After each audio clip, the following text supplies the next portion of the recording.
안녕하세요. 뜨는 아침 묵상 배용호 목사입니다. 오늘은 잠언서 12장 15절에서 17절 말씀입니다. 미련한 자는 자기 행위를 바른 줄로 여기나 지혜로운 자는 권고를 듣느니라. 미련한 자는 당장 분노를 나타내거니와 슬기로운 자는 수욕을 참느니라. 진리를 말하는 자는 의를 나타내어도 거짓 정의는 속이는 말을 하느니라. 아멘. 오늘은 잠언서 12장인데요. 징계와 훈계에 대해서 말씀을 나누고 있습니다. 그러면 이 잠언의 지혜는 무엇인가 그랬을 때 다른 사람의 훈계를 인정하고 듣는 것, 그리고 징계에 대해서 겸허하게 수용하는 자세, 이것이 뭐냐면 지혜다. 이렇게 오늘 말씀하고 있습니다. 여러분, 징계와 훈계, 여러분 들으니까 어떤 마음이 드세요? 당장 내 마음속에 저항감이 생기죠. 내가 뭘 잘못했다고, 내가 뭘 모른다고 못한다고, 내가 다른 사람에게 훈계를 들어야 되는 사람이고, 내가 다른 사람에게 또 징계까지 받아야 되는 사람인가 생각하니까 화가 나시기도 하고, 별로 그렇게 썩 좋은 그런 기분이 아니실 것 같아요. 그런데 잠언은 우리에게 이렇게 말씀하세요. 훈계를 듣는 자가 지혜로운 사람이고, 징계를 수용하는 사람이 지혜로운 사람이다. 이렇게 말씀하는 거예요. 여러분, 잠언이 이렇게 우리에게 이야기할 때 이 말씀이 그냥 아무 생각 없이 나온 이야기는 아닐 거 아니에요. 삶의 수많은 지혜들을 모은 것이고, 특별히 잠언서는 솔로몬이 하나님으로부터 영감을 받아서 이 성경에 기록된 내용이잖아요.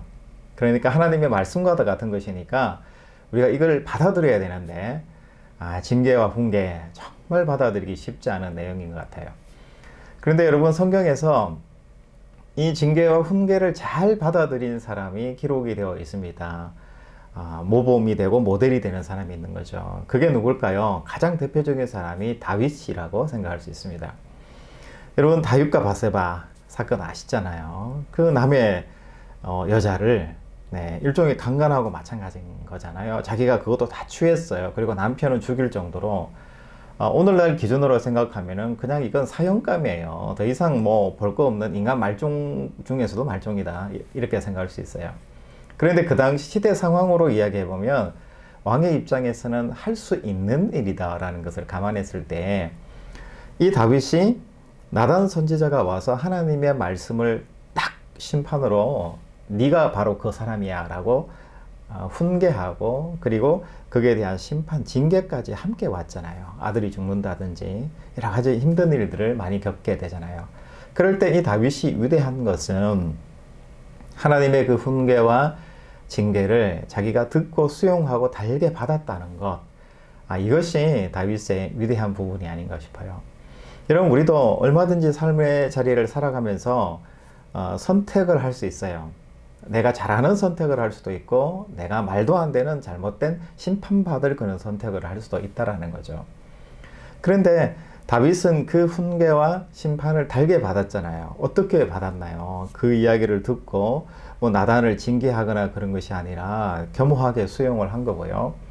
또 자기 아들을 잃게 되는 큰 마음의 고통을 겪게 되고, 그뿐만 아니라 다윗이 인생의 많은 매 순간마다 자기 아들에게 배신당하고, 자기 자녀들 속에 굉장히 어려움이 많이 생기고, 또 자기들 신하들이 뭐 자기에게 반대해가지고 저항하고 뭐 쿠데타 같은 걸 일으키고, 정말 말년에는 건강이 좋지 못해서 고생하다가 사실은 죽은 그런 모습이잖아요, 다윗이.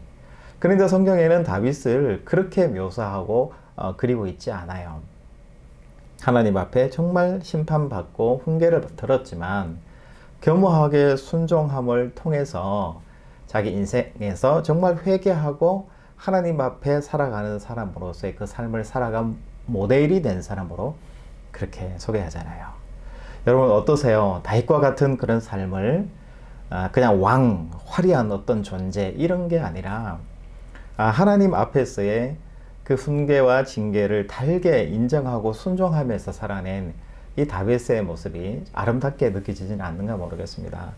여러분 어쨌든 훈계와 징계라는 것이 너무 힘들어요. 오늘 말씀해 보니까 1절 말씀에 훈계를 좋아하는 자는 지식을 좋아하거니와 징계를 싫어하는 자는 짐승과 같다 이렇게 말하죠. 그리고 우리 15절 말씀에 보면 미련한 자는 자기 행위를 바른 줄로 여기나 지혜로운 자는 권고를 듣느니라. 그러니까 미련한 사람은 자기 행위가 옳다라고 생각한다는 거예요. 내 행위가 옳고 내가 뭘 잘못했는데 이 정도면 됐지, 내가 석사고 박사인데, 내가 회사의 중력인데, 내가 교회의 중직자인데, 내가 교회에서 뭔가 큰 자리를 하고 있는데, 내가 신앙생활을 몇십 년을 했는데, 여러 가지 얼마든지 그렇게 이야기할 수 있다는 거죠. 여러분, 내가 잘하고 있고 나는 아무 문제가 없고 나는 내 길을 걸어가는 것뿐이야, 마이웨이야, 원웨이로 나는 그냥 가고 말 거야, 이것이 신앙이 아니고요. 하나님이 권고하시고 원하시는 방향이 아니라는 거예요. 하나님은 훈계와 징계를 받아들이고 수용하는 사람이 지혜로운 사람이다 라고 말해요. 여러분, 이것을 받아들일 때에 어떤 일이 일어나게 될까요? 내 자신이 자라나게 되고요. 내 신앙이 더 깊어지고 확장되고 내 신앙이 성숙하는 것을 내 삶의 자리에서 목격하게 되고 알게 된다는 거예요.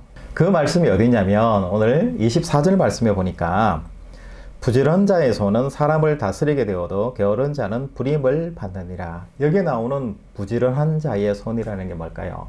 하나님의 그 훈계와 징계를 내가 잘 받아들이는 사람이에요. 그래서 그것을 계속 수정하고 보완해 가면서 내가 부지런한 손이 되어서 부지런한 삶을 살아가는 거예요. 그런데 반대로 게으른 사람은 그 훈계와 징계를 싫어하고 듣기를 싫어하고 거절하고 자기의 길을 살아가는 사람을 이야기하는 거잖아요. 여러분, 부지런한 사람은요, 사람을 다스리며 살아간다예요. 여러분, 여기 다스린다는 이 복에 대해서 여러분 생각하셔야 되는데, 뭘 지배하고 내가 그 사람을 뭔가 좌지우지한다라고 생각하시면 안 되고요. 하나님의 훈계와 징계를 잘 듣고 내가 어릴 때부터 내 삶의 자리에서 이것이 매듭이 지어져 가잖아요. 이것은 이게 옳은 거고, 내가 잘못했을 때는 인정하고 받아들이고 심판도 받고 벌도 받고, 그러면서 내 자신을 성장시켜 나가요. 이 매듭이 있고 이 나이테가 있는 사람은 부지런한 사람인 거고요. 하나님 앞에 나중에 다스리는 사람으로 세워지게 된다는 거예요.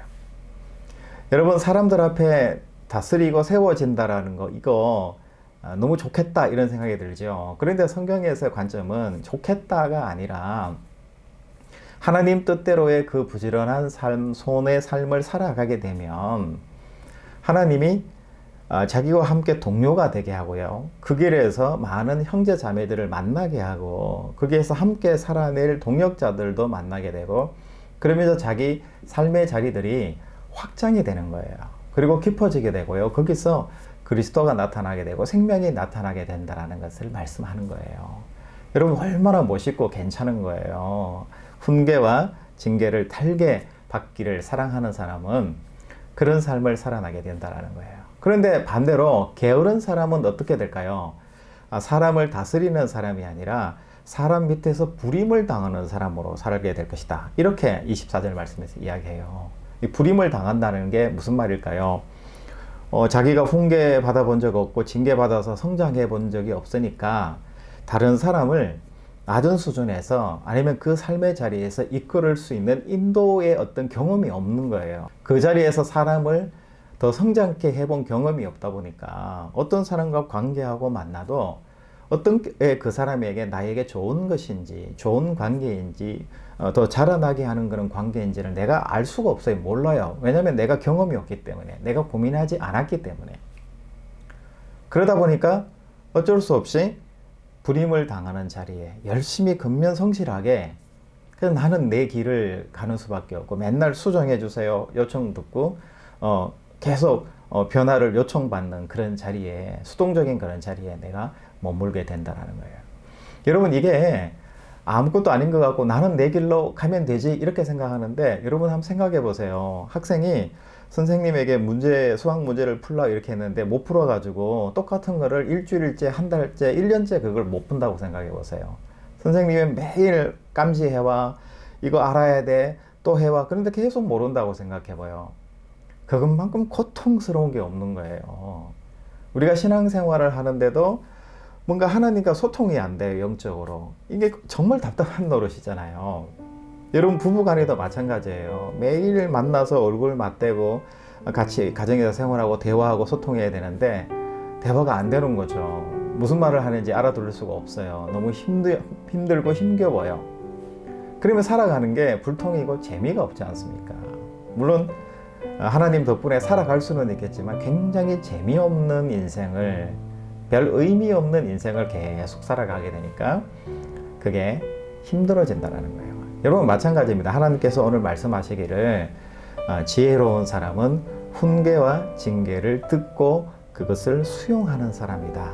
이 말씀은 우리를 위한 말씀이고요. 우리가 한 단계 더 자라나기를 요구하시는 하나님의 간절한 탄식과 같은 메시지라 이렇게 여러분 들으시면 되고요. 하나님의 사랑의 메시지다.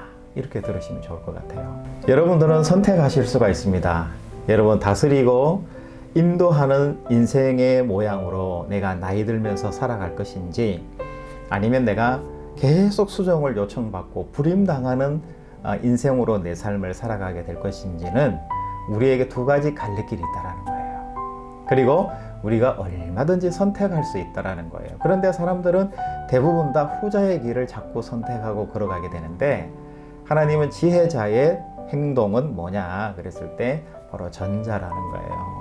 훈계와 징계를 내가 듣고 내가 그때그때 매듭짓고 수정하고 바꾸어 나가고 내가 조금씩 자라나는 인생으로 가는 것. 이렇게 자라날 때 우리는 남을 인도할 수도 있고 구원할 수도 있고 남을 다스리고 남에게 인도자가 되어주는, 중보자가 되어주는 역할로서 하나님이 원하시는 모습으로 살아낼 수 있다는 거죠. 여러분 이것을 누가 선택할 수 있다고요? 가장 중요한 것은요, 내가 선택할 수 있다는 거예요. 하나님이 선택하시는 것이 아니라 내가 선택할 수 있다는 거예요. 여러분 이 사실 여러분 잊지 마시고 선택하시면 되는데, 좋은 걸 선택하시면 되는데 굳이 알면서도 선택 안 하고 그냥 안 좋은 길을 선택하려고 그렇게 하지 마시고 좋은 길, 여러분 하나님이 원하시는 길을 선택하셔서 오늘도 지혜자로 훈계와 징계를 달게 받고 그것을 재료를 통해 가지고 내가 자라나는 모습으로 오늘 하루를 살아내시는 여러분들의 삶이 되시기를 주님의 이름으로 축복합니다. 여러분 내일 또 뵙겠습니다. 샬롬.